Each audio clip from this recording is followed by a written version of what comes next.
हाँ जी, नमस्कार। Welcome to Nanak classes. कैसे हो आप सभी? आज अपना जो टॉपिक रहेगा वो स्टेट पॉलिटी में रहने वाला है, मुख्यमंत्री और मंत्री परिषद। ठीक है। कल जो अपने गवर्नर के संदर्भ में जो बात की थी, राज्यपाल के टॉपिक के संदर्भ में जो सेकंड ग्रेड के एग्जाम में आरपीएससी ने जो क्वेश्चन पूछे थे उसी पर चर्चा की थी। और आज अपन बात करने वाले हैं आरपीएससी के द्वारा पूछे गए जो मुख्यमंत्री हैं और मंत्री परिषद के संदर्भ में जितने भी प्रकार के जो क्वेश्चन जो है पिछले एग्जाम में पूछे गए उन पे अपने जो विस्तृत जो है चर्चा करने वाले हैं। ठीक है।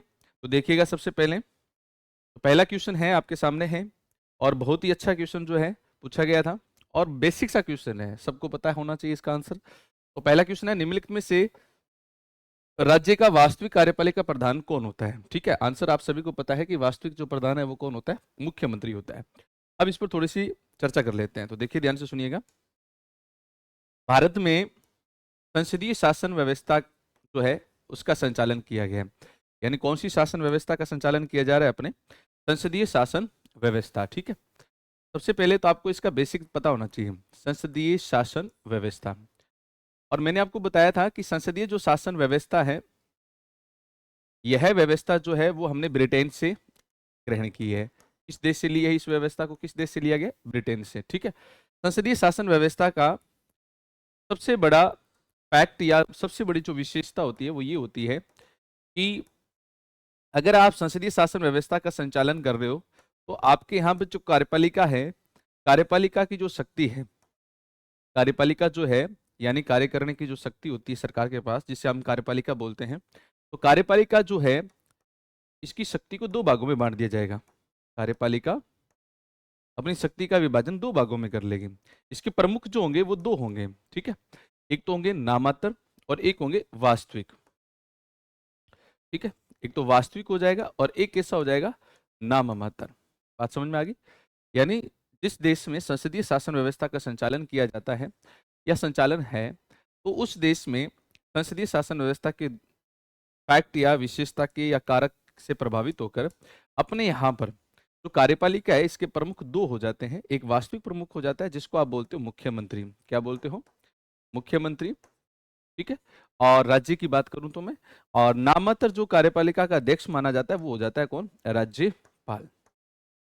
ये जो फैक्ट अगर आपको दिखाई दे रहा है या इसका जो फैक्टर जो यानी इसकी जो विशेषता हमें देखने को मिलती है, ये किसके कारण है? संसदीय शासन व्यवस्था के कारण है। तो यही क्वेश्चन एग्जामिनर ने पूछा है कि निम्नलिखित में से राज्य का वास्तविक कार्यपालिका प्रधान जो है वो कौन होता है? तो वास्तविक प्रधान होता है वो मुख्यमंत्री होता है। अगर आपसे पूछते कि हाँ जी, नामात्र प्रधान कौन होता है? तो राज्यपाल होता है। ये किस कारण से है? संसदीय शासन व्यवस्था, जो कि किस देश से ली गई है? ब्रिटेन से ली गई है। ठीक है। तो बात समझ में आई होगी। अब बात करते हैं अगला क्वेश्चन कि मुख्यमंत्री की जो नियुक्ति है मुख्यमंत्री की जो नियुक्ति है भारत के संविधान के किस अनुच्छेद के अंतर्गत की जाती है? नियुक्ति के संदर्भ में प्रश्न पूछा है तो आप सीधा आंसर कर दोगे 164। अब इसको समझो। भारतीय संविधान का एक अनुच्छेद है, आप सब जानते हो, अनुच्छेद है 164। कौन सा आर्टिकल है? 164। और अनुच्छेद 164 में आपको मंत्री परिषद जो है इसकी संरचना के बारे में उल्लेख मिलेगा। यानी मंत्री परिषद जो है, मंत्री परिषद की संरचना के बारे में जो उल्लेख है वो कौन से आर्टिकल में है? 164 में है। 164 के आपको जो आर्टिकल्स है वो याद रखने होंगे बच्चों। 164 एक, यहीं से मैं बात कर लेता हूं। 164 एक में स्पष्ट रूप से लिखा है कि राज्यपाल कौन? राज्यपाल जो है वो क्या करेगा कि मुख्यमंत्री की क्या करेगा? नियुक्ति करेगा। मुख्यमंत्री की क्या करेगा बच्चा? नियुक्ति करेगा। और मुख्यमंत्री की सलाह पर, किसकी सलाह पर? मुख्यमंत्री की सलाह पर मंत्री परिषद का क्या किया जाएगा? मुख्यमंत्री की सलाह पर मंत्री परिषद का क्या किया जाएगा? ये जो मंत्री परिषद है, इस मंत्री परिषद का आप क्या करोगे? गठन करोगे। और गठन कौन करता है? राज्यपाल करता है। ठीक है, ये आपको ध्यान रखना। मैं दोबारा रिपीट कर देता हूँ। 164 एक में स्पष्ट रूप से लिखा गया है कि राज्यपाल क्या करेगा? मुख्यमंत्री की नियुक्ति करेगा और नियुक्ति करने के बाद में मुख्यमंत्री की सलाह पर, किसकी सलाह पर? मुख्यमंत्री की सलाह पर क्या करेगा? मंत्री परिषद का गठन करेगा। एक चीज क्लियर होगी। इसके बाद में आपको आर्टिकल जो 164 है इसका एक का फर्स्ट क्लोज भी याद करना है। इसमें जो है वो हमारी मंत्री परिषद का आकार डिसाइड किया गया है। क्या डिसाइड किया गया है? आकार। आगे बात करेंगे कि मंत्रिपरिषद में कितने सदस्य होने चाहिए, कितने नहीं होने चाहिए। ठीक है, इसके बाद में 164 एक का है। ठीक है, इसमें मंत्री परिषद में अगर कोई मंत्री बनता है तो उसके लिए अयोग्यता डिसाइड की गई है, निर्योग्यता या अयोग्यता जिसको बोल दोगे। 164(2) 164(2) में आपको सामूहिक उत्तरदायी जो है, सामूहिक उत्तरदायी का जो सिद्धांत है वो देखने को मिलेगा, जिसमें स्पष्ट रूप से लिखा है कि राज्य की जो मंत्रिपरिषद है वो सामूहिक रूप से विधानसभा के प्रति क्या रहेगी, उत्तरदायी रहेगी। 164(3), ठीक है, इसमें आपको शपथ के बारे में प्रावधान मिलेगा। और 164(4) में आपको मंत्रिपरिषद में मंत्री बनने के लिए योग्यता, यानी मंत्री पद की क्या योग्यता होनी चाहिए उसके बारे में स्पष्ट रूप से उल्लेख मिला है। और 164(5), इसमें आपको वेतन भत्तों के बारे में जानकारी मिलेगी। किसके बारे में जानकारी मिलेगी? वेतन भत्तों के बारे में जानकारी मिलेगी। तो ये सारी जो बातें हैं वो आपको आर्टिकल 164 में मिलेगी और इसमें मंत्रिपरिषद की संरचना है स्पष्ट रूप से बताई गई है। तो प्रश्न क्या पूछा है एग्जामिनर ने? प्रश्न पूछा है कि मंत्रिपरिषद की नियुक्ति भारत के संविधान के किस अनुच्छेद के अंतर्गत की जाएगी? तो आंसर रहेगा 164। 154 की मैं बात करूं तो आर्टिकल 154 में इसमें लिखा है कि कार्यपालिका शक्ति जो राज्यपाल में निहित रहेगी, यानी जो राज्य की जो कार्यपालिका शक्ति है, ये कार्यपालिका जो शक्ति है वो किस में निहित होगी? ये राज्यपाल में निहित होगी। तो कार्यपालिका शक्ति के बारे में बात की गई है। ठीक है, और 153 में राज्यपाल के पद के बारे में जिक्र किया गया है। राज्यपाल का जो पद है उसके बारे में उल्लेख किया गया है। और 163 की बात करें तो आपको ध्यान रखना है बच्चा, राज्यपाल जो है उस राज्यपाल की जो विवेकीय शक्ति है, विवेकीय शक्ति है उसके बारे में जो है आपको जिक्र मिलेगा। इसके अलावा मंत्रिपरिषद के बारे में भी प्रावधान मिलता है। ठीक है भी, अगला क्वेश्चन देखिएगा। अब देखो आपका जो आंसर है वो स्पष्ट रूप से पता चल चुका है। अभी 164 आर्टिकल कौन सा है? 164 अपना 1 के अनुसार राज्य की मुख्यमंत्री की जो है उसके बारे में बताना है कि मुख्यमंत्री क्या होता है। तो मैंने अभी बताया है कि 164(1) में स्पष्ट रूप से लिखा गया है कि राज्यपाल जो क्या करता है कि मुख्यमंत्री की क्या करता है? नियुक्ति करता है। ठीक है, अब नियुक्ति किसके रूप में करता है मुख्यमंत्री के पद पर? राज्यपाल की। तो आपको ध्यान रखना है हमारे देश में कौन सी व्यवस्था है, अभी उसी का जिक्र हो रहा है, संसदीय शासन व्यवस्था है। और संसदीय शासन व्यवस्था का फैक्टर ये कहता है कि अगर आपके देश में संसदीय शासन व्यवस्था है तो लोकसभा और विधानसभा, लोकसभा और विधानसभा में जो बहुमत दल का नेता है, यानी बहुमत दल का जो नेता है, उसी नेता को, यानी उसी नेता को आप क्या करोगे? मुख्यमंत्री के पद पर नियुक्त करोगे। ये फैक्टर जो है वो संसदीय शासन व्यवस्था के अनुसार हमारे यहाँ संविधान में है। तो नियुक्ति की जाती है, क्या की जाती है? इस अनुच्छेद के अनुसार मुख्यमंत्री की नियुक्ति की जाती है। निर्वाचित नहीं होगा, चयन नहीं होगा, मनोनीत नहीं होगा, बल्कि क्या होगा? नियुक्त होगा। निर्वाचित का क्या होता है कि जो प्रतिनिधि होता है, प्रतिनिधि का निर्वाचन होता है। ठीक है, एक सदस्य के रूप में क्या होता है? निर्वाचन होता है। अब जैसे मान के चलो एमएलए के चुनाव में जो व्यक्ति चुनाव के लिए खड़ा होता है वो प्रतिनिधि होता है, उसका निर्वाचन जो है एक वैश्यक मताधिकार के द्वारा किया जाता है। ठीक है, वैश्यक मताधिकार के द्वारा किया जाता है। और आप सब जानते हो कि अनुच्छेद 325 और 326 है वो हमें वोट डालने के अधिकार से रिलेटेड है। अब बहुमत दल के जो सदस्य होते हैं वो सदस्य क्या करते हैं? अपने नेता का चयन करते हैं। सदस्य जो है वो नेता का क्या करते हैं? चयन करते हैं। और इस चयनित नेता को क्या किया जाता है? नियुक्त किया जाता है। मनोनीत होता है को विशेष कोटे से या कोटा जो होता है उस व्यक्ति को बिना चुनाव के क्या किया जाता है? किसी सदन का सदस्य बनाया जाता है। तो बिना चुनाव के जब कोई सदस्य बनता है तो वो क्या कहलाता है? मनोनीत कहलाता है। ठीक है, तो यहां पर आपका सही आंसर जो रहने वाला है वो कौन सा होगा? निर्वाचित। मुझे लगता है ये बात आपको अच्छे से समझ में आ रही होगी। ठीक है भी, देखो कि राज्य के मंत्रिपरिषद जो है वो सामूहिक रूप से, यानी सामूहिक रूप से किसके प्रति उत्तरदायी रहेगी? किसके प्रति उत्तरदायी रहेगी? तो अभी मैंने आपको आर्टिकल बताया था, देखो इधर जो आर्टिकल है वो कौन सा है? देखो इधर सामूहिक उत्तरदायित्व का सिद्धांत 164(2). ठीक है, 164 जो 2 है इसमें स्पष्ट रूप से लिखा गया है कि विधानसभा जो है, विधानसभा के प्रति क्या होगी? जो मंत्री परिषद है, यानी राज्य की जो मंत्री परिषद है, राज्य मंत्री परिषद, ये क्या रहेगी बच्चा? सामूहिक रूप से क्या रहेगी? उत्तरदायी रहेगी। सामूहिक रूप से क्या होगी? उत्तरदायी होगी। ठीक है, ये आपको ध्यान रखना है।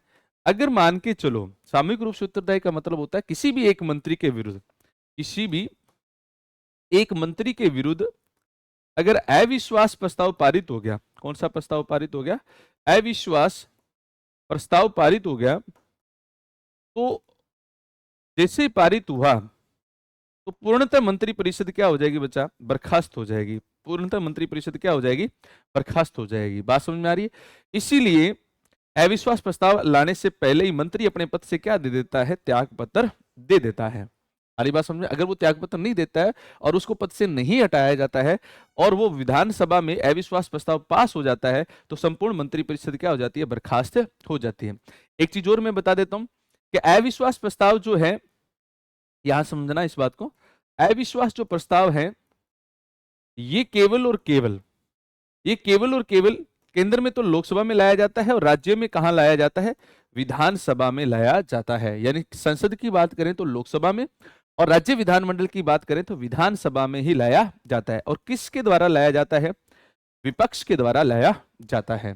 ठीक है, तो यहां राज्य मंत्री परिषद के विरुद्ध की बात आएगी तो यहां विधानसभा में आएगी बात, अगर लोकसभा में आएगी तो यहां पर आएगी केंद्रीय मंत्री परिषद। यानी आप इसको यहां पर ऐसे लिख सकते हो, संघ मंत्री परिषद। ठीक है, और संघ मंत्री परिषद के विरुद्ध जो है अगर बात करें, अविश्वास जो प्रस्ताव लाया जाता है वो लोकसभा में लाया जाता है और संघ मंत्री परिषद सामूहिक रूप से, सामूहिक रूप से, सामूहिक रूप से जो उत्तरदायी होती हैं वो होती है बच्चा लोकसभा में। और ये कौन से आर्टिकल में लिखा गया है? 75(3) में लिखा गया है। ठीक है, 75(3) में ये लिखा गया है, आपको थोड़ा सा ध्यान रखना है। और राजस्थान के अविश्वास प्रस्ताव की बात करूं तो राजस्थान के अंदर आज तक 13 बार अविश्वास प्रस्ताव लाया जा चुका है। और मुझे कमेंट में आप जरूर बताओगे कि कौन कौन से मुख्यमंत्री जो है उसके विरुद्ध अविश्वास प्रस्ताव लाया गया था। ठीक है, मुख्यमंत्री के प्रति, राज्यपाल के प्रति नहीं। राज्य में मंत्रिपरिषद सामूहिक रूप से वो किसके प्रति लाया जाएगा? आपका आंसर जो है सही है, वो पहला नंबर 1 है, विधानसभा में। ठीक है, अगला क्वेश्चन, भारत के संविधान की किस अनुसूची, ध्यान से सुना, किस अनुसूची के तहत राज्य में राज्यपाल द्वारा मंत्री पद को क्या किया जाता है कि पद और गोपनीयता की शपथ दिलाई जाती है? तो इसको समझो, ऐसे ऐसे याद करना, SPORTS। ठीक है, एस का मतलब होता है स्टेट। ठीक है, स्टेट का मतलब पहली अनुसूची जो है इसमें आपके संघ व राज्य क्षेत्र के बारे में जिक्र किया गया है। तो आप ऐसे याद कर लोगे कि संघ व राज्य क्षेत्र के बारे में जो उल्लेख है वो कौन सी अनुसूची में किया गया? नंबर 1 में। एस से स्टेट, स्टेट यानी राज्य क्षेत्र। पी से पेमेंट, पी से पेमेंट, पेमेंट का मतलब किस अनुसूची में? वेतन का जो है वो किस अनुसूची में उल्लेख किया गया? 2 में किया गया। ओ से मतलब हो गया ओथ, ओथ का मतलब हो गया शपथ, ओथ, ओथ, ओथ का मतलब हो गया शपथ, और शपथ का उल्लेख अनुसूची 3। आर से याद कर लेना, राज्यसभा, राज्यसभा में सीटों का आवंटन, सीटों का आवंटन, राज्यसभा में जो सीटों का आवंटन है वो अनुसूची 4 जो है उसके अंदर उल्लेख किया गया है। टी से याद करना, ट्राइब्स, ट्राइब्स का मतलब होता है, ट्राइब्स का मतलब होता है जनजातीय। तो जनजातीय क्षेत्र के बारे में अगर बात करेंगे तो वो किस में आएगा? अनुसूची 5, नंबर 5 पे आ गया। ठीक है, और 6 से स्टेट, स्टेट का मतलब याद रख लेना स्पेशल स्टेट, स्पेशल स्टेट यानी जो विशेष राज्यों के रूप में जो है संरक्षण के लिए जो दर्जा दिया जाता है वो अनुसूची 6 में दिया जाता है। प्रश्न पूछा है कि संविधान के अंदर किस अनुसूची के अनुसार मंत्री परिषद के पद की और गोपनीयता की शपथ ग्रहण करेंगे? तो 3 नंबर पे ओथ है, ओथ यानी शपथ है, तो अनुसूची कौन सी रहेगी बच्चा? अनुसूची रहेगी तीसरी। ठीक है, तो सही आंसर रहेगा नंबर 3। तो पहली में संघ व राज्य, दूसरी में वेतन, चौथी में राज्यसभा में सीटों का आवंटन। ऐसे याद कर लोगे। ठीक है, अब देखो अगला क्वेश्चन क्या कह रहे हैं कि यदि यदि किसी ऐसे व्यक्ति को राज्य का मंत्री बनाया जाता है जो राज्य विधायिका का सदस्य नहीं है, तो इस विषय में संवैधानिक प्रावधान क्या है? इसको सुनो आप। ठीक है, आपको मैंने ये जो स्लाइड करवाई थी इस पर देखो आप। इसमें मैंने बताया कि अगर आपकी योग्यता को लेकर कोई प्रश्न उठता है तो वो किस अनुच्छेद में लिखा गया, 164(4) में लिखा गया है। और 164(4) को ध्यान में रखते ही ये जो है वो क्वेश्चन हमसे पूछा है। यानी जो जिक्र है वो किस अनुच्छेद के बारे में की जा रही है, 164(4) के बारे में की जा रही है। 164(4) क्या कहता है वो सुनो। 164(4) में ये लिखा हुआ है, 164(4) इसमें ये लिखा हुआ है कि यदि कोई व्यक्ति, जैसे ये कोई व्यक्ति है, ये सदन का सदस्य नहीं है, ये सदन का सदस्य नहीं है और इसे मंत्री पद पर नियुक्त कर दिया गया, तो अब क्या है, तो इस आर्टिकल में स्पष्ट रूप से लिखा गया है कि यदि वो किसी भी सदन का सदस्य नहीं है तो 6 महीने तक अपने पद पर क्या कर सकता है, मंत्री पद पर कार्य कर सकता है। यानी इसके लिए प्राथमिकता दे दी गई है कि वो 6 माह तक क्या कर सकता है, मंत्री पद पर काम कर सकता है। और इसके लिए एक टाइम जोन है कि 6 महीने के अंदर अंदर उससे क्या करनी होगी, सदस्यता ग्रहण करनी होगी। अगर वो सदस्यता ग्रहण नहीं करता है तो उससे मंत्री पद से क्या किया जाएगा, बर्खास्त किया जाएगा। और हाँ, यहां पर भी एक चीज आपको ध्यान में रखनी है, एक बार अगर आपने बिना किसी मतलब योग्यता के मंत्री पद पर नियुक्त कर दिया है, वो सदस्य नहीं है, तो उसके बाद अगर वो सदस्यता ग्रहण नहीं कर पाता है तो बार बार उस व्यक्ति की नियुक्ति आप मंत्री पद पर नहीं कर सकते। आप मुझे बताओगे, राजस्थान के अंदर जब आपने भारतीय जनता पार्टी की सरकार चुनी जाती है तो हमारे इस क्षेत्र में, गंगानगर के क्षेत्र में एक सीट है रायश्री नगर विधानसभा सीट। यहां से एक हमारे माननीय मंत्री रह चुके हैं भूतपूर्व, जिनका नाम था सुरेंद्र पाल टीटी, उनको मंत्री पद पर नियुक्त कर दिया था। हालांकि विधानसभा के चुनाव भी अभी तक कंप्लीटली यहां पर नहीं हुए थे, क्योंकि यहां पर एक सीट को क्या कर दिया गया, चुनाव को रद्द किया था। ठीक है, अब यहां पर जो चुनाव हो रहे हैं और चुनाव के कारण, उस प्रभाव के कारण क्या है कि इनको मंत्री पद पर नियुक्त कर दिया। अब ये सदस्य नहीं थे, फिर भी मंत्री पद पर इनको क्या कर दिया, नियुक्त कर दिया। अगर मान के चलो वो तो बाद में चुनाव के परिणाम आए तो पता चला कि ये जो है इस चुनाव में हार चुके हैं, तो वो अपने पद पर कितने समय तक काम कर सकते हैं, 6 महीने तक काम कर सकते हैं। अगर वो जीत जाते तो वो विधानसभा के सदस्य बनकर बाद में मंत्री पद पर कार्य करते। तो इसका मतलब ये हुआ कि आप अगर विधानसभा के सदस्य नहीं हो, विधान परिषद के सदस्य नहीं हो, यानी विधान मंडल के सदस्य नहीं हो, तो भी आपको मंत्री पद पर नियुक्त किया जा सकता है। शर्त यह है कि आपको 6 महीने के अंदर योग्यता सदस्यता ग्रहण करनी होगी। तो आंसर आपके सामने है और वो पहला है कि इसको 6 महीने के भीतर क्या किया जाएगा, निर्वाचन किया जाएगा। ठीक है भी,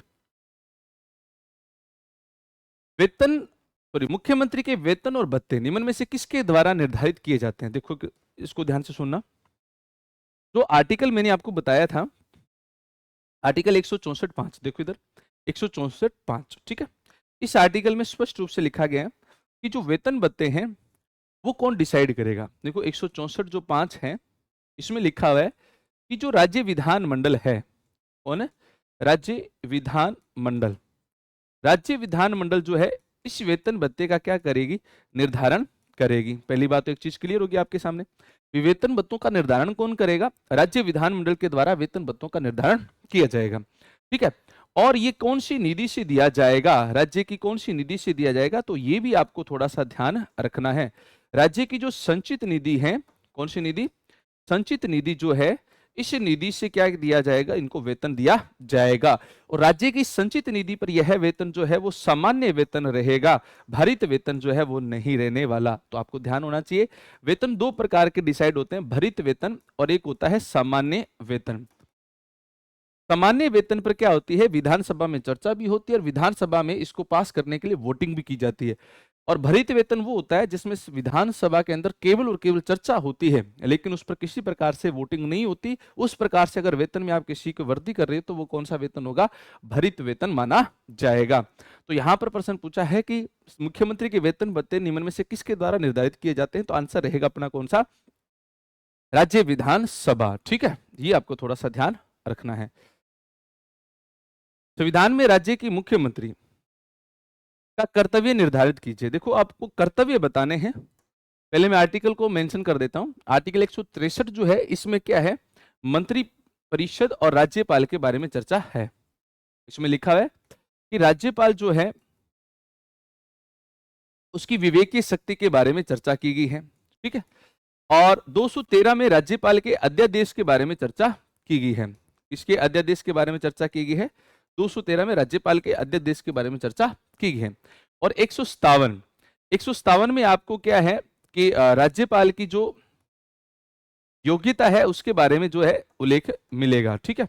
और 167 इसमें आपको मुख्यमंत्री के जो कर्तव्य है इसके बारे में उल्लेख मिलेगा, ठीक है। अब देखो ध्यान से सुनो, अनुच्छेद 167, 167 में तीन बातें हैं, 167 में तीन बातें हैं। पहली बात ये कहता है कि मुख्यमंत्री का कर्तव्य रहेगा, सुनना इस बात को, ये हमारे मुख्यमंत्री हैं,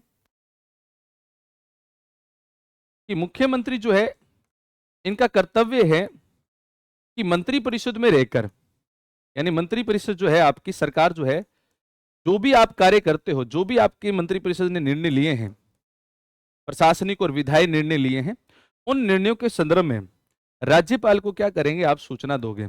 राज्यपाल को क्या करोगे, आप सूचना दोगे। पहली बात क्लियर होगी। 167 के 167 में जो दूसरा आर्टिकल है वो ये कहता है कि राज्यपाल जो है, ध्यान से सुना, राज्यपाल जो है वो मुख्यमंत्री से, किससे भी, मुख्यमंत्री से मंत्री परिषद के द्वारा जो भी निर्णय लिए गए हैं उनकी सूचना मांग सकता है। और सूचना जब मांगी जाएगी तो मुख्यमंत्री पर डिपेंड करता है कि वो सूचना दे या न दे। और 167(3)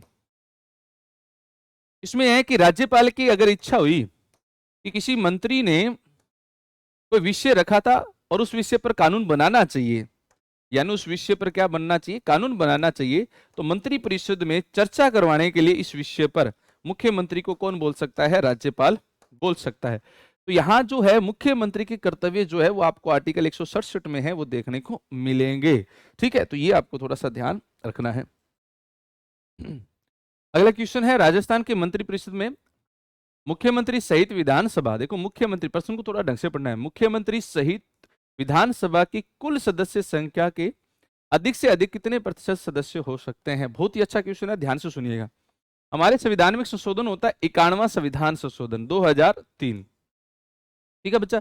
51वां संविधान संशोधन 2003 जब होता है तो हमारे राज्य जो मंत्री परिषद है, राज्य मंत्री परिषद जो है, इसके आर्टिकल में कुछ बदलाव किए जाते हैं। हालांकि केंद्र के मंत्री परिषद है उसमें भी बदलाव होता है, हमारे यहाँ राज्य को संदर्भ में मैं ध्यान में रखते हुए बता रहा हूं, ठीक है।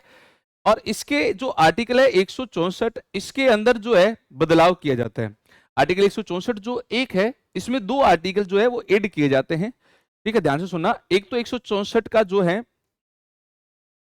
एक का कै और 164 एक का ख, ये जो दो बदलाव है वो यहां पर आपको देखने को मिलेगा। कौन से संविधान संशोधन में, 51वां संविधान संशोधन 2003 में ये आपको बदलाव देखने को मिलेंगे।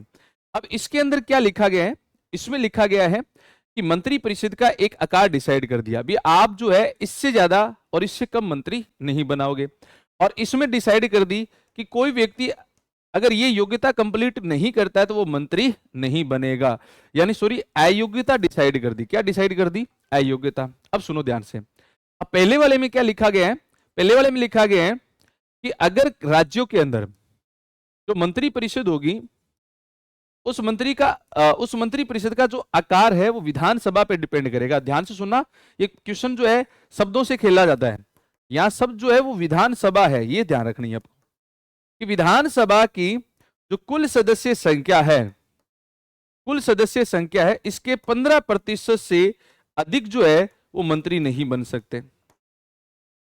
15% से अधिक जो है वो मंत्री नहीं बन सकते।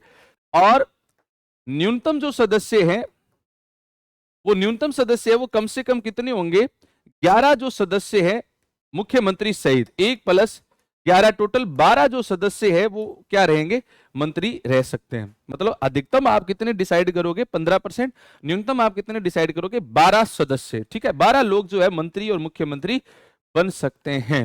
अरे मेरी बात समझ में, तो अभी इसको मैं राजस्थान में अप्लाई करूं तो राजस्थान में 200 सीटें हैं। कितनी सीटें अपने पास, 200 सीटें, तो 200 सीटों का 15% का आप अगर निकालोगे तो 15 दूना 30, तो इसका मतलब ये हुआ कि हमारे एक मुख्यमंत्री बन सकते हैं और 29 हमारे यहां पर क्या बन सकते हैं, मंत्री बन सकते हैं।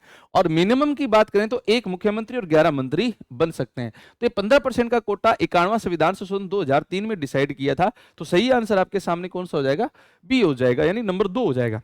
इसमें यह कहा गया कि अगर कोई भी सदस्य दल बदल में, यानी दल बदल कानून में अगर अयोग्य हो जाता है, कानून में अयोग्य घोषित हो जाता है, अयोग्य घोषित हो जाता है, तो वो कभी भी आप मंत्री नहीं बनाओगे, यानी उसको आप मंत्री नहीं बनाओगे। अगर कोई व्यक्ति अयोग्य घोषित हो जाता है तो वो मंत्री नहीं बन पाएगा। ये 164 ख में लिखा गया है, ठीक है।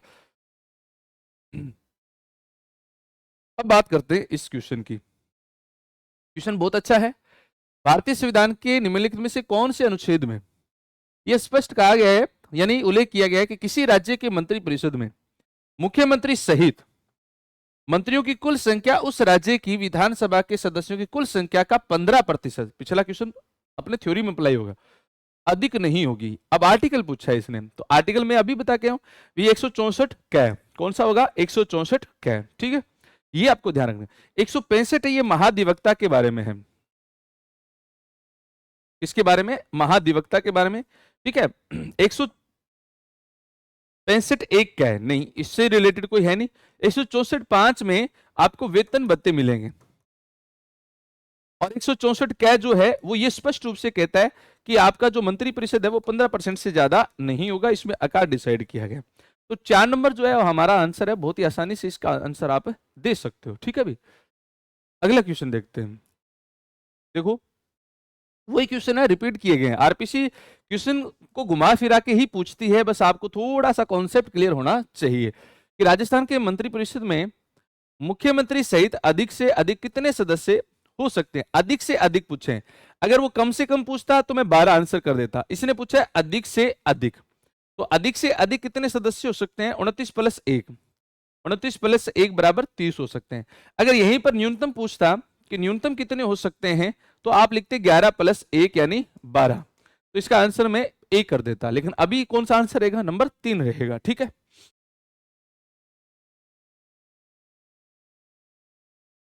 राष्ट्रपति शासन कितनी बार लगाया गया है, सीधा प्रश्न है, बहुत ही आसान सा प्रश्न है, आप लोगों ने खूब सारा इसको पढ़ा है।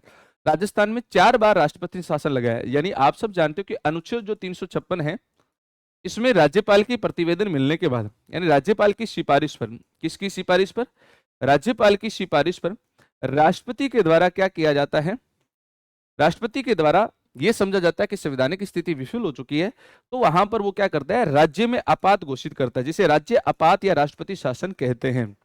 राज्य आपातकाल या राष्ट्रपति शासन कहते हैं। राजस्थान में 356 का प्रयोग 4 बार हुआ है। राजस्थान में कितनी बार हुआ है, 4 बार हुआ है। 1967 में हुआ है, जब हमारे यहाँ मोहनलाल सुखाड़िया थे। कौन थे, मोहनलाल सुखाड़िया। सुखाड़िया साहब जो है वो स्पष्ट बहुमत पेश नहीं कर पाए, तो राजस्थान में पहली बार अस्पष्ट बहुमत की स्थिति बनती है, और इस वजह से हमारे यहाँ पर क्या किया जाता है, 1967 में राष्ट्रपति शासन लगा दिया जाता है। क्या लगा दिया जाता है, राष्ट्रपति शासन लगा दिया जाता है। उसके बाद में नंबर 2 पे जो आते हैं वो आता है 1977 में। 1977 में हमारे यहाँ मुख्यमंत्री थे हरिदेव जोशी साहब, ठीक है। और 77 में पहली बार केंद्र के अंदर जनता दल की सरकार आती है, और वहां पर क्या किया जाता है, राष्ट्रपति शासन, यानी सरकार को क्या कर दिया जाता है, गिरा दिया जाता है, सरकार को गिरा दिया जाता है, ठीक है। एक तरीके से केंद्र में क्या आ जाती है, जनता दल की सरकार पहली बार आती है, और पहली बार जनता दल की सरकार आते ही राज्यों में जहां जहां कांग्रेस की सरकार थी उन पर 356 लगाकर उनकी सरकारें गिरा दी। तो हरिदेव जोशी उस वक्त अपने कांग्रेस के मुख्यमंत्री थे, और इनके समय यह राष्ट्रपति शासन लागू होता है। 1980 भैरव सिंह शेखावत, और भैरव सिंह शेखावत जो है 1980 में थे, और जो पहले कांग्रेस के समय, यानी हमारे राजस्थान में कांग्रेस की सरकार थी और केंद्र में जनता दल की सरकार आती, और 1980 में राजस्थान में जनता दल की सरकार आती है और केंद्र में कांग्रेस की सरकार आती है। अब केंद्र में जब जनता दल की सरकार मोरारजी देसाई जब आए, तो आते ही राजस्थान में सरकार गिराई। अब 1980 में केंद्र में इंदिरा गांधी आ गई, और राजस्थान में भैरव सिंह शेखावत आ गए, पहली बार विपक्ष के नेता, पहली बार गैर कांग्रेसी मुख्यमंत्री बन रहे हैं। और इंदिरा ने क्या किया, 1980 में भैरव सिंह की सरकार को गिरा दिया। और नंबर 4 1992, और 92 में हमारे यहाँ भैरव सिंह शेखावत थे, और भैरव सिंह शेखावत है तो बाबरी मस्जिद कांड जो हुआ था, बाबरी मस्जिद के कारण जो अहिंसा फैल रही थी, उसी के मद्देनजर रखते हुए हमारे यहाँ पर क्या कर दिया था, आपातकाल लागू कर दिया। तो 4 बार लागू हुआ है, 4 बार किस किस के समय लागू है याद रखना है। मोहनलाल सुखाड़िया, हरिदेव जोशी, भैरव सिंह शेखावत, भैरव सिंह शेखावत। ये आरएस के एग्जाम में पहले कल परसों जो एग्जाम हुआ था इसमें एक क्वेश्चन पूछा था कि राजस्थान के कौन से मुख्यमंत्री के समय सबसे ज्यादा आपातकाल लागू हुआ है, तो भैरव सिंह शेखावत। ठीक है, ऐसे क्वेश्चन पूछा था, तो इसका सही आंसर रहेगा नंबर 4। तो राजस्थान में कितने वर्षों में राष्ट्रपति शासन लागू है? 1967, 77, 80, 92। पहले ही हमारा जो है सही है। ठीक है, पहले ही जो है हमारा सही है। ठीक है भी, हाँ भी, जरूरी बात कर लेते हैं। जरूरी बात यह है कि जितने भी बच्चे स्कूल व्याख्याता, second grade, PTI second grade, Rajasthan GK की स्पेशल तैयारी, शिक्षा मनोविज्ञान यानी रीड के संदर्भ में या सेकंड ग्रेड के संदर्भ में जो भी बच्चे तैयारी कर रहे हैं और वो बच्चा तैयारी करना चाहता है, तो नाने क्लास के एप्लीकेशन पर जाइए, उसको डाउनलोड करें और हेल्पलाइन नंबर पर कॉल करें, और हमारे जितने भी जो कोर्सेज हैं वो आप यहां पर परचेज कर सकते हैं और अपनी तैयारी को बहुत अच्छा बना सकते हैं, अपनी तैयारी को बहुत निखार सकते हैं। बड़े विस्तार से, बड़े ही प्यार से हमने आपको पढ़ाया है। अगर आप इसको आप हमारे साथ जुड़ना चाहते हैं तो आप इस हेल्पलाइन नंबर पर कॉल करें और आप जो है कॉल करके हमारे इस कोर्स को परचेज कर सकते हो। तो ज्यादा से ज्यादा बच्चे जो है विजिट जरूर करें एक बार। हाँ भी, देखो क्वेश्चन वही सेम आ रहे हैं कि विधानसभा चुनाव में अस्पष्ट बहुमत के कारण राजस्थान में पहली बार जो राष्ट्रपति शासन है वो कब लागू हुआ? अस्पष्ट बहुमत पहली बार कब घोषित होता है? 1967 में। क्यों? मोहनलाल सुखाड़िया की सरकार थी। किसकी सरकार थी? मोहनलाल सुखाड़िया। और सुखाड़िया के समय क्या होता है कि कांग्रेस जो है वो पूर्ण बहुमत नहीं ला पाती है। तीसरी जो विधानसभा होती है 1967 के चुनाव में, उस समय की बात है। ठीक है,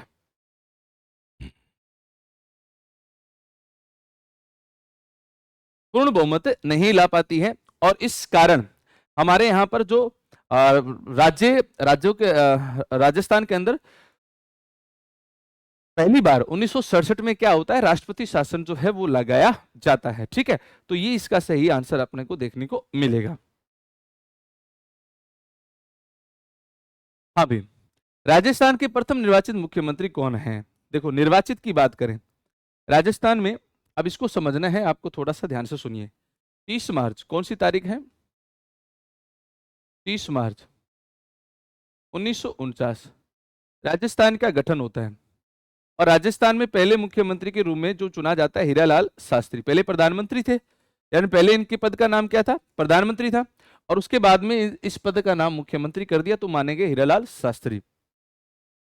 इसके बाद में CS वेंकटाचारी, वेंकटाचारी जो है इनको केंद्र सरकार के द्वारा सीधा ICS अधिकारी के रूप में नियुक्त किया जाता है और एक पहली बार राजस्थान में सरकार के जो जितने मुख्यमंत्री है या मंत्री जो थे वो सारे के सारे सरकारी अधिकारी थे। नंबर 3 नंबर पे आते हैं वापस जयनारायण व्यास, यानी जयनारायण व्यास है, इनको मुख्यमंत्री के रूप में केंद्र सरकार के द्वारा मनोनीत किया गया।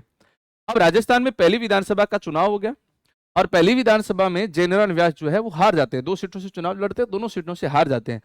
अब जयनारायण व्यास कांग्रेस के नेतृत्व में कांग्रेस ने जयनारायण व्यास के नेतृत्व में चुनाव लड़ा और जयनारायण व्यास जी जो है वो हार जाते हैं, तो जयनारायण व्यास जी को उपचुनाव के माध्यम से विधानसभा में लाया जाता है। तब तक क्या है, एक टेक केयर सरकार का गठन किया गया और हमारे यहाँ पर पहली बार पालीवाल, टीकाराम पालीवाल जी, क्या नाम है? टीकाराम पालीवाल, इनको क्या किया गया, राज्य का पहला निर्वाचित मुख्यमंत्री नियुक्त किया गया। तो राज्य के पहले निर्वाचित जो मुख्यमंत्री है वो हमारे कौन बनते हैं? टीकाराम पालीवाल जो है वो हमारे पहले निर्वाचित मुख्यमंत्री बनते हैं। तो इनको थोड़ा सा आप ध्यान में रखोगे। कौन राजस्थान के मुख्यमंत्री, उप मुख्यमंत्री जो पद पर रहे और बाद में अपने पद से त्याग पत्र भी दे देते हैं? यहां सीधा पूछा है भी कौन है जो राजस्थान के मुख्यमंत्री भी बने हैं, उप मुख्यमंत्री बने? तो देखो सिंपल सी बात है, टीकाराम पालीवाल को इसलिए लाया गया, इनकी सरकार को टेक केयर सरकार भी बोलते हैं, मतलब काम चलाऊ सरकार, तो आपको ध्यान रखना है टीकाराम टेक केयर काम चलाऊ सरकार। तो टीकाराम पालीवाल जो है इनको क्या किया गया, हमारे यहां पर मुख्यमंत्री बनाया गया, क्योंकि जयनारायण व्यास है वो 2 सीटों से, जोधपुर से और जालोर से चुनाव लड़ते हार जाते हैं, फिर किशनगढ़ से उपचुनाव हुआ और जीत कर आए। तो टीकाराम पालीवाल ने अपने मुख्यमंत्री पद से क्या दिया? त्याग पत्र दिया। तो इनको क्या बनाया गया? उप मुख्यमंत्री बनाया गया। यानी ये पहले व्यक्ति हैं कि इनको मुख्यमंत्री से क्या बनाया गया? उप मुख्यमंत्री बनाया गया। वरना क्या होता है, उप मुख्यमंत्री से लोग मुख्यमंत्री बनते हैं। ये पहले व्यक्ति हैं जो मुख्यमंत्री से क्या बने, उप मुख्यमंत्री बनाया गया और मुख्यमंत्री बना जनरल व्यास। तो यहां पर ये क्वेश्चन है, इनके संदर्भ में पूछा गया है, तो आपको थोड़ा ध्यान रखना है। टीकाराम पालीवाल जो है इसका सही आंसर आपको देखने को मिलेगा। ठीक है भी। हाँ भी, नेक्स्ट क्वेश्चन देखो आप।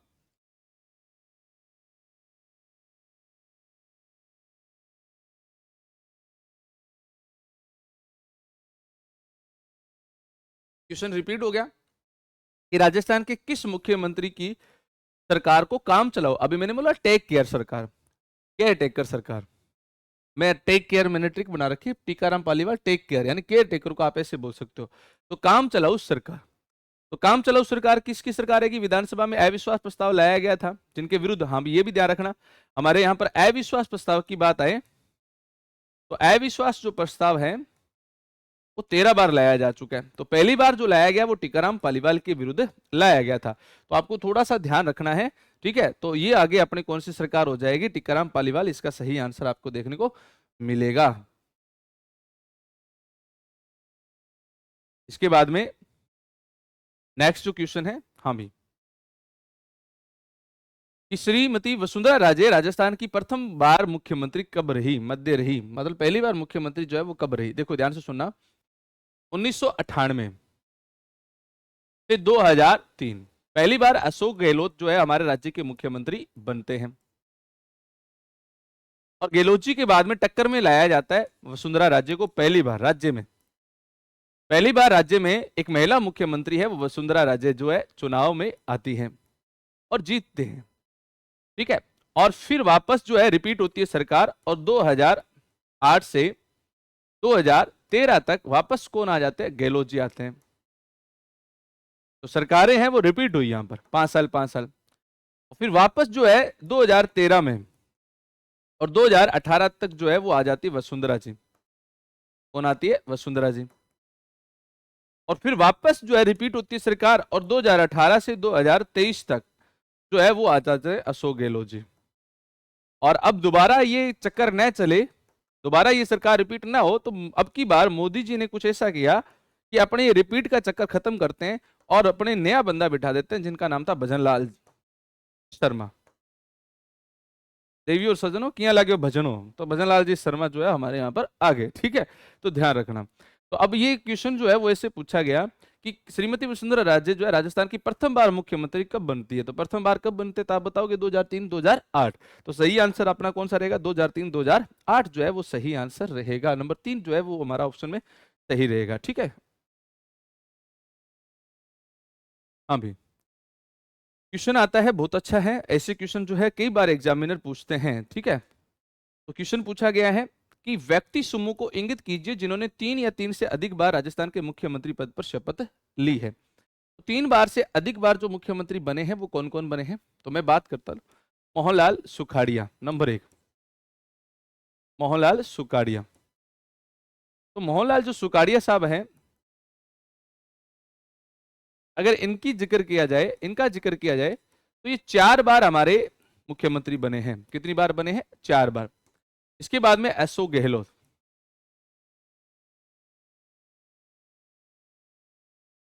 ये जो है हमारे यहाँ 3 बार मुख्यमंत्री बने हैं। और इसके बाद में अगर कोई व्यक्ति आता है तो वो आता है कौन, अपने हरिदेव जोशी, ये भी 3 बार मुख्यमंत्री बने। और ऐसे मुख्यमंत्री जो एक बार भी अपना कार्यकाल पूरा नहीं कर पाए, तो हरिदेव जोशी। फिर नाम आता है भैरव सिंह शेखावत। तो ये अगर 3 बार मुख्यमंत्री पद पर रहकर क्या करते हैं, शपथ ग्रहण करते हैं। ठीक है, तो अगर वसुंधरा राजे बनती वर्तमान में तो वो 3 बार हो जाते, लेकिन ये जो लोग हैं 4 लोग हैं जो कह के 3 बार मुख्यमंत्री या उससे अधिक बार मुख्यमंत्री रहे हैं। तो आंसर रहेगा, अपने देख लो, जयनारायण व्यास काट दो, मोहनलाल सुखाड़िया, हरिदेव जोशी, भैरव सिंह शेखावत।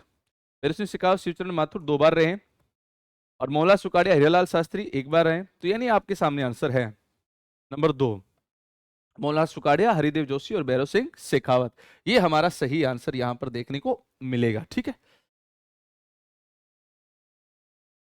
राजस्थान में सबसे अधिक 4 बार मुख्यमंत्री के रूप में शपथ लेते हैं, तो आपके सामने आंसर है मोहनलाल सुखाड़िया। मोहनलाल सुखाड़िया जी है वो 4 बार हमारे यहाँ पर शपथ लेते हैं। तो थोड़ा सा इधर देखो आप, पहली बार जो निर्वाचित मैं मुख्यमंत्री की बात करूंगा, निर्वाचित मुख्यमंत्री। तो निर्वाचित मुख्यमंत्री की बात करूं तो पहले मुख्यमंत्री बनते हैं टीकाराम पालीवाल। कौन बनते हैं? टीकाराम पालीवाल। ठीक है। उसके बाद में नंबर 2 आते हैं जयनारायण व्यास। कौन आते हैं? जयनारायण व्यास। और जयनारायण व्यास जो है 1954 में अपने पद से त्यागपत्र देते हैं और पहली विधानसभा में ही मोहनलाल सुखाड़िया को चुना जाता है। ठीक है। इनकी कहानी बहुत अच्छी है, मोहनलाल सुखाड़िया साहब के और इनके जयनारायण व्यास जी की बहुत तगड़ी टक्कर हुई। तो 1954 में ये इनको पराजित करके बहुमत दल में और मुख्यमंत्री बनते हैं। 1954 से लेकर 1973 तक ये मुख्यमंत्री रहते हैं। 1954 से लेकर 1973 तक 4 बार मुख्यमंत्री पद पर शपथ लेते हैं। कितनी बार? 4 बार। 4 बार शपथ लेते हैं। और 1973 में इनको पद से त्यागपत्र दिलवाया गया और इनके स्थान पर लाया गया बरकतुल्ला खां को। किनको लाया गया? बरकतुल्ला खां को। और बरकतुल्ला खां साहब है 1973 से 1900 जो है सॉरी 1969। एक सेकंड रुकते हैं।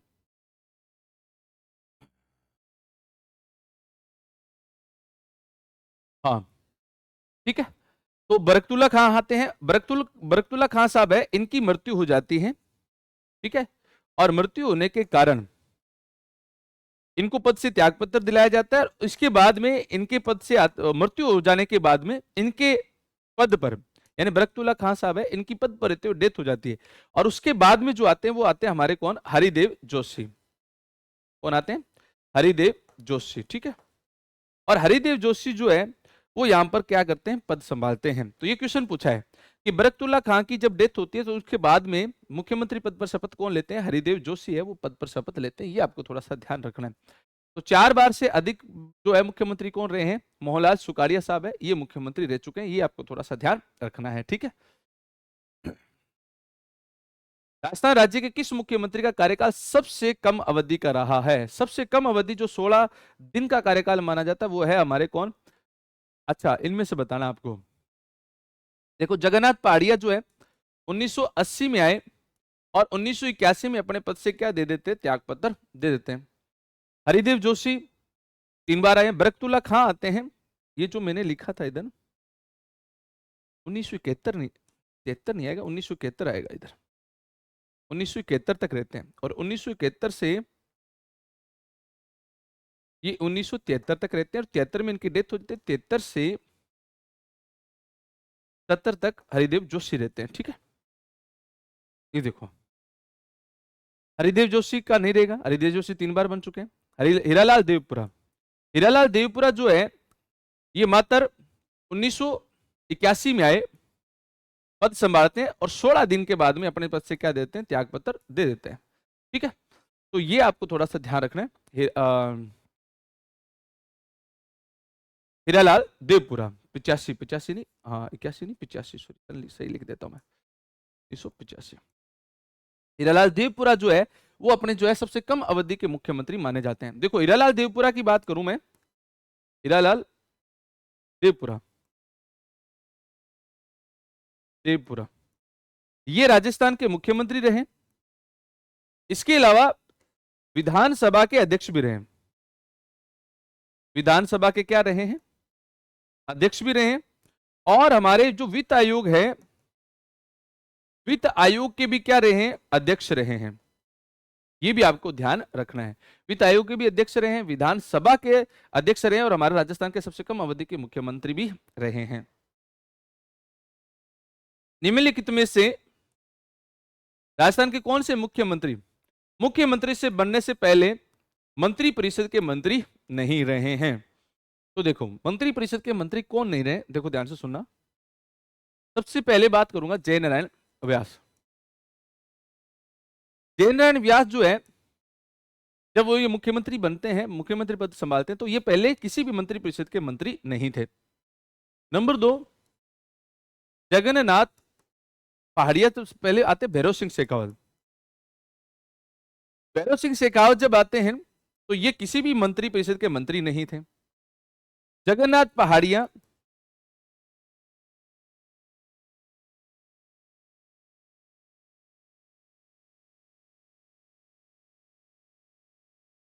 ठीक है, इसके बाद में आता है नंबर 4 पे कौन आते हैं, अपने भजनलाल जी शर्मा। ठीक है, भजनलाल शर्मा हो गए। तो ये भजनलाल शर्मा जो है ये भी किसी मंत्री परिषद के मंत्री नहीं रहे, तो यहां आंसर है जयनारायण व्यास आगे और भैरव सिंह शेखावत आगे। ये मंत्री रहे हैं, ये रहे, तो इसका 1 और 4 जो है अपना सही आंसर रहेगा। ये आपको थोड़ा सा ध्यान रखना है। निम्नलिखित में से कौन सा विकल्प राजस्थान के मुख्यमंत्री के कार्यकाल का सही क्रम है? तो कार्यकाल का मतलब काल क्रम बताना आपको। तो यहां पर थोड़ा सा पहले नंबर वाले देखते हैं। हरिदेव जोशी, ठीक है, 1977 में थे। उसके बाद में 77 में आते हैं भैरव सिंह शेखावत, ठीक है। फिर आते हैं 77 से 80, 80 में जगन्नाथ पहाड़ी आते हैं, शिवचरण माथुर, जगन्नाथ।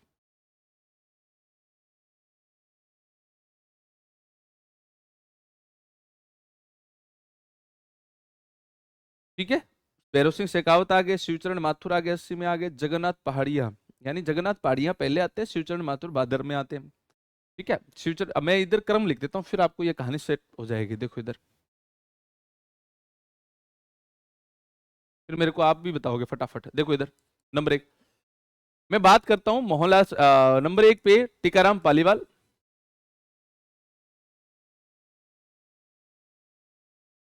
उसके बाद में जयनारायण व्यास, उसके बाद में मोहनलाल सुकाड़िया, बरकतुल्ला खां,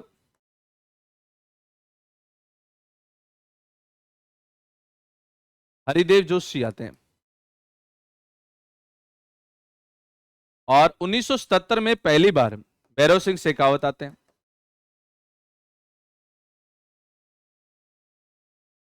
1977 से 80 तक रहे, और 80 में जगन्नाथ पहाड़िया आते हैं।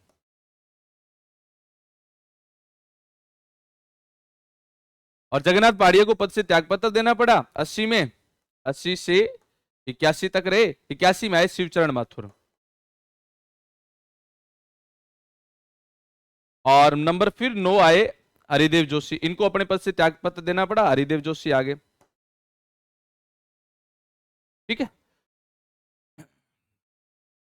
ये रहे 85 से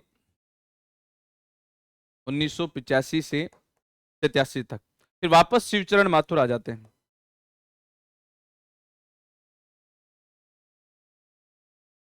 अब थोड़ा सा सेट करके देखो इसमें कौन सा सेट हो रहा है।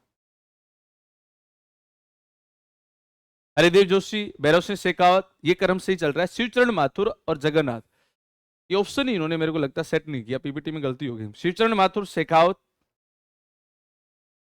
हरिदेव जोशी, जगन्नाथ पहाड़िया पहले आते हैं, तो गलत हो जाएगा। भैरव सिंह शेखावत, ये भी गलत है। जगन्नाथ पहाड़िया, भैरव सिंह शेखावत, ठीक है, ये क्रम से ही चल रहा है, लेकिन यहां गलती होगी क्योंकि ये पहले आते हैं। क्योंकि जगन्नाथ पहाड़िया 80 में आते हैं, भैरव सिंह शेखावत 77 के बाद में 90-92 में आते हैं। तब तक शिवचरण माथुर पहले आ चुके होते हैं मुख्यमंत्री के रूप में, 85 में भी आते हैं, सॉरी। हरिदेव जोशी, ये देखते हैं एक बार, ये क्रम मेरे को लगता है सही है। पहले नंबर 4 देखते हैं, शिवचरण माथुर, ठीक है, 1981 में आए और 81 से 85 तक रहे। हरिदेव जोशी पहले तो 77 में आते हैं, 73-74 में आते हैं, 77 तक रहते हैं। फिर जगन्नाथ पहाड़ी 1980-81 में आते हैं। भैरव सिंह शेखावत दोबारा आते हैं 1990 में, और वो पहले आ गए, तो ये भी गलत है। तो इसमें ऑप्शन सही नहीं है। इसमें अगर मान के चलो यहां अगर जगन्नाथ आते हैं, ठीक है, और यहां जो है यहां नहीं आना चाहिए, इनका नाम यहां आना चाहिए था। ये इसको इधर काट दो, 1 2, अब देखो अब सही जा रहा है। ठीक है, तो इसका आंसर पहला होगा। हरिदेव जोशी देखो बरकतुल्ला खां के बाद में 77 तक रहते हैं, 1973 से 77 तक। भैरव सिंह शेखावत 77 से 80 तक। जगन्नाथ पहाड़िया 80 से 81 तक। शिवचरण माथुर 81 से 85 तक। ये क्रम जो है सही है। ठीक है, पहला जो है इसका आंसर सही रहेगा। ये लो, राजस्थान के निम्नलिखित मुख्यमंत्री में से कौन मुख्यमंत्री नियुक्त होते समय राजस्थान विधानसभा का सदस्य नहीं थे? तो देखो सदस्य नहीं थे, तो मैं बात करूं, ध्यान से सुनना। अगर मैं बात करूं अपने भैरव सिंह शेखावत की, तो भैरव सिंह शेखावत जो है, जब इनका मुख्यमंत्री पद पर चयन हुआ तो ये हमारे विधानसभा के सदस्य नहीं थे। जगन्नाथ पहाड़िया, इनसे पहले जगन्नाथ पहाड़िया, ये लोकसभा के सदस्य थे, ये लोकसभा के सदस्य थे। ठीक है, टीकाराम पालीवाल ये थे विधानसभा। वसुंधरा राजे विधानसभा के सदस्य बनती है। बरकतुल्ला खान ये भी सदस्य थे। तो नहीं थे तो आएगा आंसर इसमें जगन्नाथ पहाड़िया। कौन है? जगन्नाथ पहाड़िया। ठीक है। राजस्थान की प्रथम निर्वाचित लोकतांत्रिक सरकार 3 मार्च 1952 को गठित की जाती है। 3 मार्च 1952 को पहली बार इस सरकार का गठन होता है। हाँ भाई, एक बार फिर से ध्यान से सुने, सारे जितने भी कोर्स है नानक क्लास के ऑनलाइन एप्लीकेशन पे जाएं और जितने भी जो कोर्सेज है, EORO है, चाहे रीट है, चाहे लाइब्रेरियन है, चाहे सेकंड ग्रेड है, फर्स्ट ग्रेड स्कूल व्याख्याता, कॉलेज लेक्चरर, सबकी टेस्ट सीरीज जो है वो हमारे यहाँ संचालित की जा रही है। अगर आप अपनी तैयारी को बहुत अच्छा परखना चाहते हो, एक शेड्यूल दिया जाएगा। शेड्यूल के माध्यम से आपका जो है टेस्ट है वो होंगे, सॉल्यूशन भी मिलेगा, आंसर की विद सॉल्यूशन मिलेगा। ठीक है, और फिर एक बड़ा टेस्ट होगा। इस प्रकार आपका एक पैटर्न जो है निर्धारित किया गया है। तो आप अगर ये टेस्ट सीरीज ज्वाइन करना चाहते हो तो हमारे नानक क्लास के हेल्पलाइन नंबर पर कॉल करके आप इस टेस्ट सीरीज को ज्वाइन कर सकते हो और अपनी तैयारी को और अच्छा बना सकते हो। ठीक है भाई, बात करते आगे। राज्य में संसदीय सचिव किसके समक्ष शपथ लेता है? देखो, संसदीय सचिव की मैं बात करूं तो ध्यान से सुनना है कि जो संसदीय सचिव है तो इस पद का उल्लेख संविधान में नहीं है। पहली बात यह ध्यान रखनी है आपको, इस पद का उल्लेख संविधान में नहीं है। ठीक है, संसदीय सचिव जो है एक विश्वास पात्र व्यक्ति को मुख्यमंत्री के द्वारा उसे क्या किया जाता है? नियुक्त किया जाता है और यह मुख्यमंत्री के प्रति ही विश्वास पात्र बना रहता है और मुख्यमंत्री इसको पद से शपथ दिलाता है और मुख्यमंत्री ही इसको हटाता है। मुख्यमंत्री को ये अपने पद से त्याग पत्र देता है। ठीक है, तो किसके समक्ष शपथ लेता है? ये मुख्यमंत्री के समक्ष है वो अपनी शपथ ग्रहण करता है। ठीक है भाई, निम्नलिखित में से कौन सा राजस्थान में मंत्रिपरिषद की बैठक का स्थान समय निर्देशित करता है? बैठक का स्थान जो है वो कौन निर्धारित करता है? मंत्रिपरिषद की बैठक कहां होगी, किस प्रकार होगी? तो इसका सारा डिसीजन है वो किसके द्वारा लिया जाता है? मुख्यमंत्री के द्वारा लिया जाता है। ये आपको थोड़ा सा ध्यान रखना है। निम्न में से कौन राजस्थान के राज्यसभा में सबसे ज्यादा अवधि के लिए प्रतिनिधित्व करने वाली महिला सांसद है? महिला सांसद के रूप में सबसे ज्यादा जो है राजस्थान की जो है वो कौन रही है? शारदा भार्गव जो है वो हमारे यहाँ राज्यसभा में सबसे ज्यादा जो है महिला के रूप में प्रतिनिधित्व किया है। ठीक है, अब बात करते हैं निम्नलिखित से कौन सा राजस्थान के मुख्यमंत्री का पद जो है नहीं है? देखो, मुख्यमंत्री के पद से संबंधित नहीं है। बहुत अच्छा क्वेश्चन है, इसको सुनिए। तो मुख्यमंत्री है वो जो है, एक तो ध्यान रखना, मुख्यमंत्री सलाहकार समिति, जो सलाहकार समिति होती है इसका क्या होता है? अध्यक्ष होता है। क्या होता है? अध्यक्ष होता है। अंतर्राज्यीय परिषद, अंतर्राज्यीय परिषद, अंतर्राज्यीय परिषद का ये क्या होता है? सदस्य होता है। राष्ट्रीय परिषद, राष्ट्रीय विकास परिषद, इसका भी ये क्या होता है? सदस्य होता है। क्षेत्रीय परिषद, क्षेत्रीय परिषद, इसका ये क्या होता है? उपाध्यक्ष होता है। क्या होता है? उपाध्यक्ष होता है। ठीक है, इस प्रकार ये प्रश्न पूछा गया। तो यहां ये भी सही है, ये भी सही है, ये भी सही, ये सही नहीं है। राज्य मानवाधिकार आयोग का ये अध्यक्ष नहीं होता। तो इसका आंसर जो होगा वो नहीं, उसके संदर्भ में ये होगा नंबर 2। ठीक है,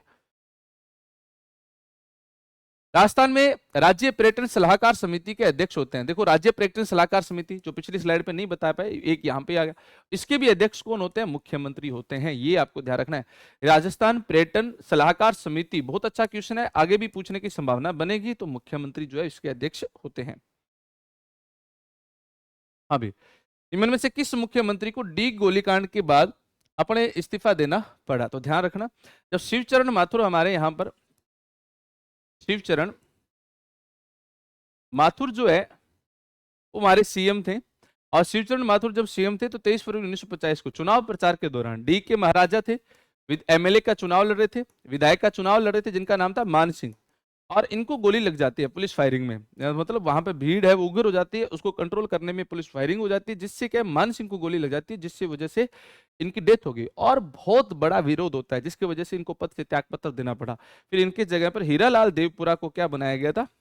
मुख्यमंत्री बनाया गया था। तो जो मात्र कितने समय के लिए रहे थे? 16 दिन के लिए रहे थे। ठीक है, ये आपको ध्यान रखना है।